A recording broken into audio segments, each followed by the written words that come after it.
mean, if you wanted to know more about the auto market, wouldn't you ask the big dealerships, like, what's going on?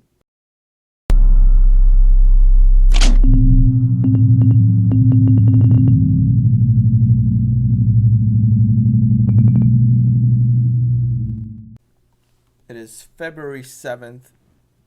Today is a Thursday, and of course, this is the video log that takes 30,000 to a million. It's gonna happen. Um, After I take you through the account, update you on some of my trades, I'll tell you what I think about the market, what kind of signals it's given me, and of course, we'll talk a little bit about Tesla topping out here. I have a couple comments about that. Um, and that's about it. So here's the account. The account, I'm sitting at $79,226. It's something like that. It keeps changing. And these are all my option trades. If you're interested in all of them, you can just pause the video at some point and look at it. It says the what it is. Like right here is the ET 13.15. I'm sorry, $13.5 call on March 13th. Two of them. I sold two calls. So basically, I got energy transfer, and I sold calls against them at the same at 50%, 50 cents higher than I bought them at through my put options. And you can read all these different trades. And of course, these are all my positions here. We have EXK getting $70, Apple 96. You can see the amount of shares I have here, IGD, etc. So I have a bunch of different funds, some precious metal stuff here, and a lot of uranium stock. If you notice, I have 1,700 shares of Energy Fuels, UUUU, and then I have URG, which is another 2,000 shares, and the big one here is Cameco, 1,600 shares. To take a closer look at that position here, it's about almost a $14,000 position. I have $3,250 as cash collateral ready to go into more stock, more Cameco, and I have 700 shares already pre-sold through options as well. So more or less, I'm trying to make a lot of money from Cameco here. I mean, it's my big play at the moment. Ever since the Apple options expired, this has been my big hope for advancing the account. So hopefully it works out. This number over here is a bit deceiving, even though I'm down on the value of my shares by $1,700. I've gained more than that in premium on this company, so I'm winning so far, even though the value of the company has been going down over the past year. You can see how it's a downward trend, but I've actually been making money accumulating and selling calls against Cameco, so that's all good, but not that much money. I would have been making more money if it was staying even at around $10. That would have been optimal, but unfortunately, it's been in a downtrend. The results come out tomorrow, I think, or sometime soon, and the results, it's like election results. Sorry, Freudian slip there. So the earnings come out, and so we'll see how the stock responds to the earnings and what kind of things. The biggest thing I like about the earnings is that it gives me an insight as to what it gives me an insight as to what the leadership of the company is thinking and what kind of direction they're taking. And sometimes they give a glimpse of what they think about the markets and how things are moving and what the expectations are. And honestly, I think that they probably know the markets better than anybody else. You know, they're right in the thick of it. I mean, if you wanted to know more about the auto market, wouldn't you ask the big dealerships, like, what's going on? So you wouldn't just like go to some speculators. You would actually ask the business owners themselves, how's business, what's going on, like who's hit you up for contracts and who wants some material, who doesn't. So they're probably in the best position in the world to speak about it because they're not so isolated from the world's free market as the Kazakhstan. Plus, they don't even speak English over there, right? So, I mean, I'm sure some people do, but they're not so isolated from the rest of the world, just pumping uranium out into the markets. They speak English, and they have somewhat of a free market system, right, in Canada and U.S. here. So they are basically as free market as you're gonna get when it comes to uranium. I mean, even the U.S. companies, the smaller companies, are, in my opinion, less free market because they're having to go to the government and ask for like grants and special privileges and national security type of measures that will help their production, help them make money and survive. So that's not free market, right? That's government decree. So the Cameco really is the biggest free market company when it comes to uranium out there. Although even though the customers are not free market either, right? Because they are utilities, which are more or less controlled or owned by governments themselves. So now we have this kind of situation where, yeah, if you consider the government an entity, then you have those entities looking for a decent price, even though they're not that price conscious. So it's a bit tricky to kind of analyze this market, and I think that's why it's not really trading. It's not trading at any kind of premium at all, and because it's so tricky to maneuver this market, right? You don't know what any one country's going to be doing tomorrow. I mean, the free market is not going to determine that. To some degree, you can predict how many people are going to buy a McDonald's burger today and in 6 months, right? But you can't predict whether or not tomorrow, like, well, I mean, it's hard to predict whether or not tomorrow France is going to shut down the entire nuclear production and go to natural gas, because of something that happens, or, Germany shut down their reactors for political reasons, and whether or not there's going to be an earthquake in Japan and wipe out your entire nuclear energy production for a few years, or whether or not you're going to have some kind of other nuclear disaster like Chernobyl or whatever, or some nuclear plant leak water or radiation of some sort, or blow up, or something even more dangerous. And these kinds of things are really unpredictable. It can throw the entire market into a tailspin because it's so politically sensitive. So it's risky, but with great risk comes great reward. And if you manage to stomach it, it's possible that you'll be rewarded at the end. And I'm hoping to get that reward. Obviously, right now it's been costing me a bit of money. Um, I mean, Cameco, I'm somewhat even, but the other ones, let's take a look at the other two companies. I'm not selling options against them. I mean, I am actually in energy fuels, but you can't even sell options on URG. So you can see I'm down here $740 or 21% almost. And yeah, I'm selling options against some of these shares. So you'll see here I have 200 shares of those in collateral out of the 1700. And yeah, I've gained $30 on this, but it doesn't go.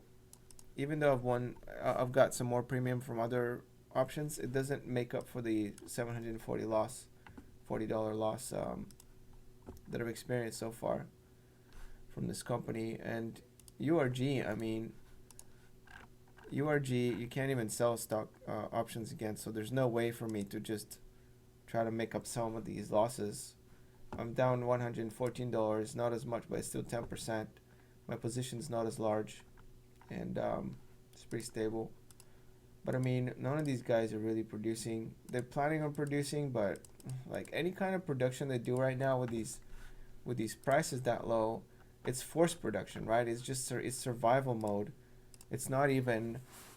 Um, they're not thriving, right? They're trying to get like some kind of government grant, like approval, some plan to build a stockpile of uranium, like strategic stockpile, and they want to buy it from that company, right? These are just like little schemy, not schemy, but little schemes to try to get um, some production out of this company, and so you can survive.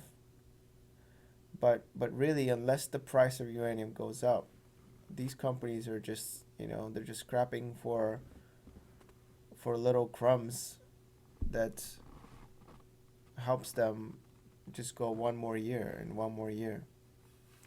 And many of these are frozen. Many of these companies are frozen. They're not doing anything. Even Cameco is not producing. It feels pretty dead. Like the uranium market feels pretty dead, even though some people say there's signs of life. To me, it feels still pretty dead, and it might be for a year or more, maybe a few years.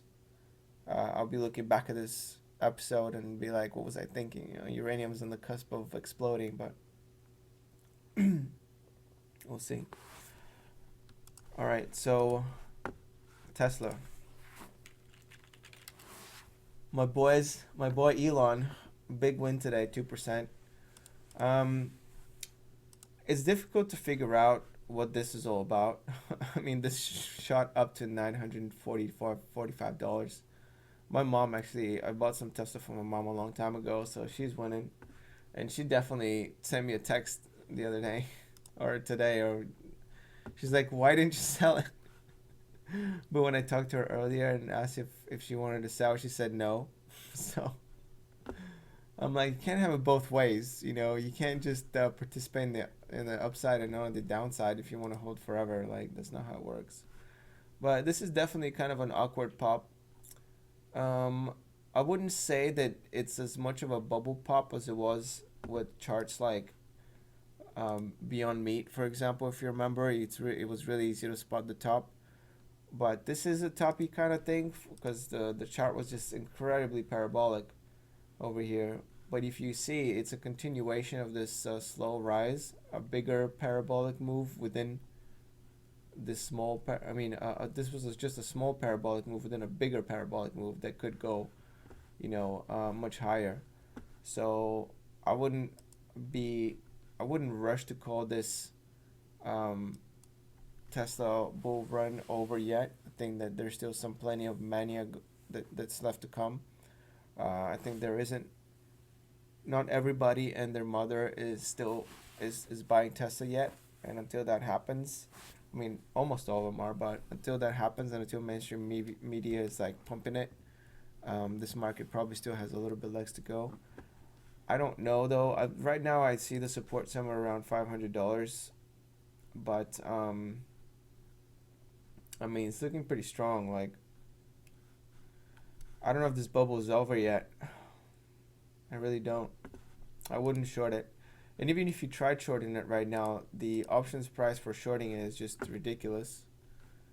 Let's see, trade Tesla options. Let's just try to buy some puts and see what happens. February 14th. Look at this pricing action. Alright, look, sorry. I had myself instead of the screen. Okay, so look at this. If I try to buy some puts on Tesla, look at this thing. This is asking $3,800 to buy a put expiring on February 14th, in a week basically. $4,000. And look, the break-even point here would be 688, right? So it would have to drop to 688 to break even. So that's way too expensive. Let's see here, 700 put, almost $3,000. It would have to drop down to 671 in order for me to make any money. It's very expensive, very risky. It would have paid off obviously if you bought a put at 900. If you're curious to look at the Tesla chart, this is the week here, and this is the craziness that I was talking about. This little pop to 945 unnecessarily popping, and look at this 1 year chart. You can see how this could be a continuation, right? It's Robinhood charts are not the best, but I don't want to use any other websites. I like to use Robinhood just because it's simple to see, and even though it's not as illustrative, it's also less confusing. It's just one line, so you can kind of imagine all the little, whatever kind of technical analysis you do. You can imagine the lines yourself. It's pretty crazy run up regardless. So Tesla, a lot of craziness. All right, a lot of craziness. Other craziness that's going on is, of course, in the market itself. The market itself is pretty insane. I think the S&P hit a all-time new record high today. And so let's take a look at some charts. This is the week, month, 3 months, 1 year, and 5 year. I mean, it's definitely pushing up. It's very reminiscent of like 2000 and like this run up here, 2016, 17, and even before that. I mean, just the run up to 2008 as well. At this point, though, I think the US. I've talked a lot about Halo companies and how I wouldn't bet against Halo company like Tesla, for example. But just real quick, what a Halo company is. I made a video about it, but what a Halo company is basically one that has a figure that that basically is just like holier than thou, like a person that can do no wrong. So no matter what they do, the people are still willing to basically, sell a put against it, right? They're willing to, if it drops to a certain level, they're willing to put a lot of money on it, essentially buy the dip, right? Mentality. And there's seemingly an unlimited amount of people that are willing to buy Tesla stock no matter how low it goes. And Apple used to be like that with Tim Cook, but I'm sorry, not with Tim Cook, with Steve Jobs, but I think it's kind of a normal company now. It's just climbing because it's just doing really, really well. And I think that the U.S. market in general, the S&P 500, right, really the Nasdaq, Dow Jones, and S&P 500 is like the same thing. They always move together, anyways. All the most powerful tech companies control the S&P and the Dow anyway. So what's the difference between all these indexes? It's just pointless. They should just follow one index. There's no point.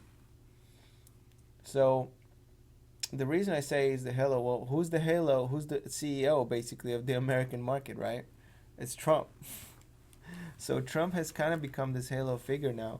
For love him or hate him, for better or for worse, like a lot of the people who buy the markets on the dip just have extreme confidence in the guy, because the guy is able to beat the case, like every single time, no matter what everyone throws at him, he's able to beat it. Whether it be some kind of lawsuit, impeachments, or whatever. Even the dude said himself, buy the dip in 2018, right? When we had a big drop, 20% down in the markets, he's like, buy the dip, and everyone did, and look what happened, right? Not only does this Halo company of the U.S. Have its Halo figure, it also has a bank that just keeps printing money, right? They did the reverse repos, and then we have the not QE, whatever they want to call it, and they have they're ready basically to inject liquidity at any moment into the markets. And not just that, but they're not even alone, and they don't even have to pass the baton to any other bank. It used to be where the ECB, the European Central Bank, would print some money, and then it would be the US turn to print some money, and then the ECB again. But now they just don't even need a reason. For whenever little thing that happens in the markets, some bank will print money. Boom, coronavirus in China. China opens up after New Year's and says, "Oh, we're injecting 71 billion in equivalent in dollars, 71 billion dollars, that amount equivalent in yuan or whatever, into the markets of liquidity for no freaking reason, right? Just because they're scared that people are going to start selling their stock. And here we go, these rallies. I mean, look at this China market, right? Let's go to FXI, which I have sold puts against at $39. You can see it right here. I have collateral, one put. So far I'm winning $31 or 62%. And I was gonna try to actually get it because of that. But if you see, it never really dropped that low to 39. So I almost bought it really, but not really because it expires on February 21st. It still could drop that low, but that's about as low as it got. It's 39, and then it popped up. So the Chinese market is not going down. Not really going down. I mean, just a few percent since this virus grab grabbed the hold of them. But even if they make, even if they come up with a cure or a vaccination, I just don't think that the markets are really pricing in what's going on over there. I mean, from what I hear and what I see, all the articles and footage and everything is just on lockdown. Even people in the U.S. are afraid to go to school, afraid to go to stores, afraid to go to restaurants. This part of New York, I forget, Flushing or something like that, in New York, there could be a couple people suspected of having this virus, and nobody's going out. Like all the restaurants are empty. Even people are in the restaurants are saying, "Oh, free masks and hand sanitizer or whatever to incentivize people to come into the restaurants," but they're not going in there. And so this kind of scare, this kind of mentality is just shutting things down. With some things, it can be delayed economic activity, right? For example, if you delay, you can delay a car purchase, like going out to buy a car. Yeah, well, maybe you can even buy a more expensive one since you haven't spent any money on a car for a few months. You could probably even buy a more expensive one. So it's the kind of delayed economic activity. Or if you're planning on take a trip, you don't take the trip, you take it in a few months. Or things like that. With food, however, with going out, like that thing's never coming back, right? 1 month of a restaurant not getting revenue, that revenue is not all of a sudden going to get doubled in the next month. Okay, like a house purchase will be. Yeah, if you delay a house purchase for a few months, right, and then eventually buy the house, well, there you go, you get the money, and then plus the purchases that would have happened at that time frame. So it's kind of like doubles, right? But with restaurant food, that's never coming back. And a lot of the vacations, right? If you miss out on your vacation time, um, some of it may never actually come back. So I think that a lot of the or some of the meetings that would have happened in person, okay, people flying over, they've happened over conference calls and video chats. And so a lot of the travel that's been postponed is not coming back. Maybe, I don't know what percentages. I'm not even going to speculate, but I think that the impact of the social understanding of the virus and how it's spreading and everything and the panic mode that people are in, I think is being underpriced. It's a fight between all this liquidity, all this money that's flushing around in the system, and the actual economic activity is going to be eliminated by the social phenomenon that the virus is creating, the economic slowdown that the virus, socially. The virus itself, not that dangerous, even though a lot of people died and a lot of people are sick. It's so far it's just as dangerous, even though it spreads very easily and all that. I understand that, but the cold and the flu kill more people than per year, a lot more people than the virus is currently killed. Maybe the coronavirus will surpass that total at some point. But nobody is selling off markets because the flu is around. The flu season is in, right? So, but is the social, how careful people are about not spreading it and everything. The whole world is up in arms about it, and people are getting extremely cautious and are quarantining people for a lot. I even heard that in China they send it off. They basically block the roads from Wuhan in and out so people can't escape with the virus. I mean, some crazy things going on, and that's definitely economic activity that's not coming back. So a lot of it is anyway. This video has been going way too long.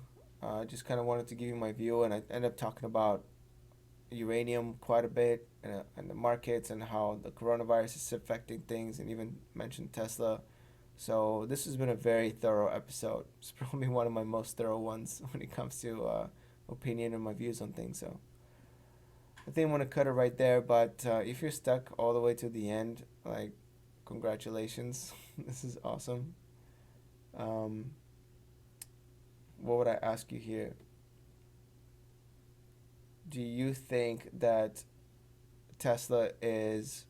This is how I know if you've watched this till the end, because you're gonna comment. You're gonna comment whether or not this has been the top of the Tesla bubble, and it's not gonna exceed this point for another few years, or do you think that just in a few days or weeks we're gonna exceed that 945 or whatever it was dollar mark? All right, let me know if it's the end of the bubble or the bubble's got more to go. Okay, comment and let me know. All right, that's it for now. Peace out.